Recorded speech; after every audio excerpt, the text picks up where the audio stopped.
Februari 2023.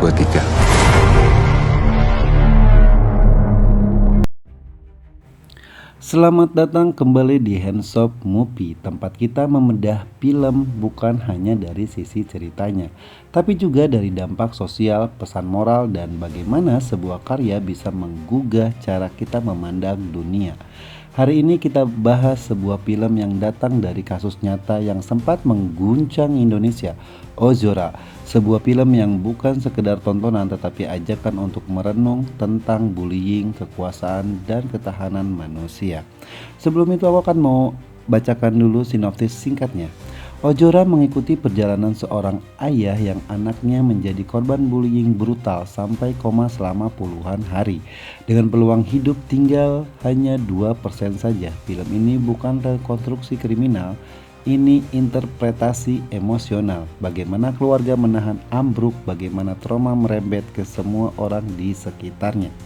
Anggi Umbaran, sang sutradara dan produser, mengatakan bahwa masyarakat tahu kasusnya viral tapi tidak tahu perjalanan psikologis dan spiritual sang ayah, dan disinilah film ini berdiri.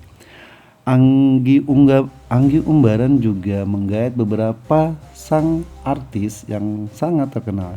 Salah satunya adalah Chico Jericho yang berperan sebagai Jonathan, ayah dari sang korban, sosok yang berjuang keras menegakkan keadilan bagi anaknya. Muzaki Ramadan berperan sebagai David Ozora, remaja yang menjadi korban penganiayaan hingga koma, tragedi yang menjadi inti konflik dalam film ini. Tika Bravani sebagai Melissa, sahabat Jonathan yang mendampingi perjuangannya Jonathan. Ada juga Rizky Hanggono sebagai Rustam, sahabat Jonathan, bagian dari kelompok yang mendukung perjuangan keadilan. Dan yang paling penting, ada Erdin Werdrayana sebagai Dennis, karakter yang digambarkan sebagai pelaku penganiayaan terhadap David. Film yang menolak jadi rekonstruksi belaka. Salah satu klaim sentral film ini adalah bahwa Ozora bukan rekonstruksi kriminal tetapi interpretasi dramatis. Itu langkah berani, namun juga mengundang pertanyaan, apakah interpretasi tersebut berhasil memberi ke dalam atau justru membaurkan fakta dan dramatisasi.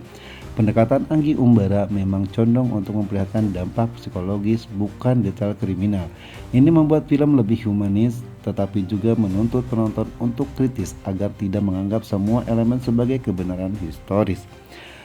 Film ini juga menggambarkan kisah seorang ayah yang psikologi, spiritual, dan trauma kolektif. Film ini menitik beratkan pada perjalanan sang ayah melihat anaknya koma selama puluhan hari.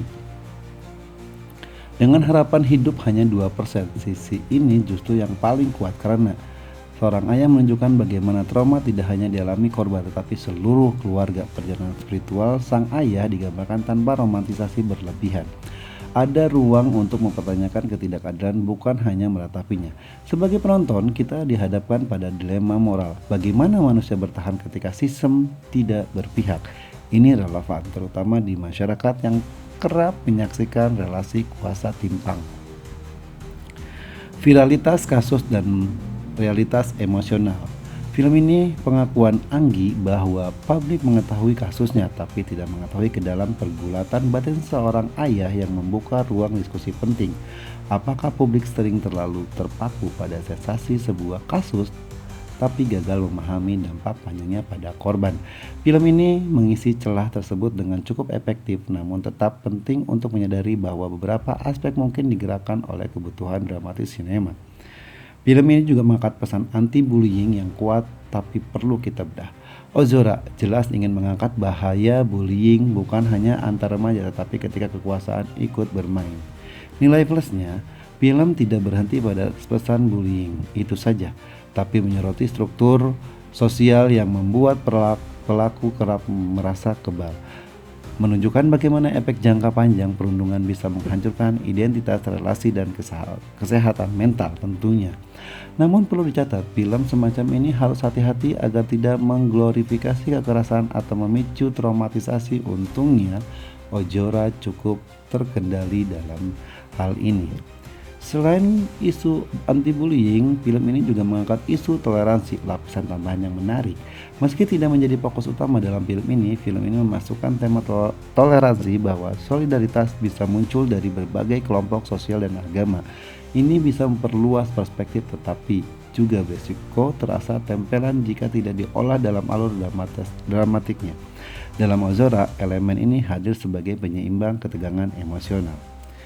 Film ini juga menggambarkan solidaritas publik dan perlawanan terhadap ketidakadilan. Bagian ini cukup kuat. Film menggambarkan netizen yang tidak sekedar reaktif, tapi mampu menjadi kekuatan korektif. Media sosial sebagai ruang melawan penyalahgunaan kekuasaan. Bagaimana masyarakat bersatu ketika hukum terasa tumpul. Namun sebagai penonton yang kritis, kita juga perlu bertanya, apakah film ini terlalu mengidealkan solidaritas digital? Karena dalam realitas, solidaritas publik bisa cepat berubah menjadi noise atau bahkan trial by social media. Selain itu, mari kita analisis dan review film ini. Pertama, film ini berani mengambil perspektif keluarga, bukan proses hukumnya. Itu membuat cerita lebih manusiawi, tapi juga menuntut kita untuk tetap kritis, mana bagian emosional, mana bagian dramatik. Yang kedua, perjalanan sang ayah adalah inti yang paling kuat, bukan hanya soal kemarahan pada ketidakadilan, tapi bagaimana seorang manusia menegosiasikan harapan, iman, dan trauma. Beberapa adegan justru terasa lebih seperti meditasi atas rasa sakit daripada drama kriminal.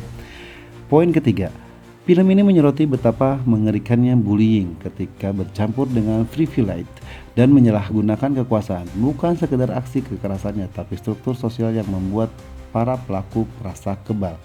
Dan poin yang keempat, film ini juga mengangkat solidaritas masyarakat. Media sosial digambarkan bukan sekedar tempat gosip, tapi ruang publik yang mampu menekan ketidakadilan. Namun, sebagian penonton kritis kita juga perlu ingat, solidaritas digital itu nyata, tapi tidak selalu rapi. Film ini memilih versi yang lebih ideal.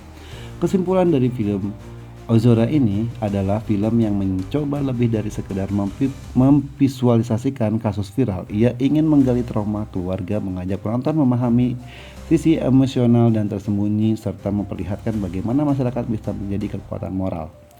Film ini tidak tanpa kelemahan, tetapi ada beberapa dramatisasi dapat mengaburkan batas fakta dan interpretasi, tapi sebagai karya yang menantang, kita menilai ulang struktur sosial, kekuasaan, dan empati. Ozora layak ditonton di semua bioskop dan patut diperdebatkan. Oke, Ozora bukan film biasa saja, namun ada pesan dalam film tersebut. Ada dramatisasi, ada sisi yang terasa idealis, tapi karya ini tetap penting sebagai pengingat bahwa bullying bukan sekedar kenakalan, melainkan kekerasan yang merusak masa depan seseorang. Dan lewat cerita seorang ayah yang terus berjuang, film ini mengajak kita merenung ketika hukum tidak selalu adil, suara publik bisa menjadi cahaya kecil di tengah gelap.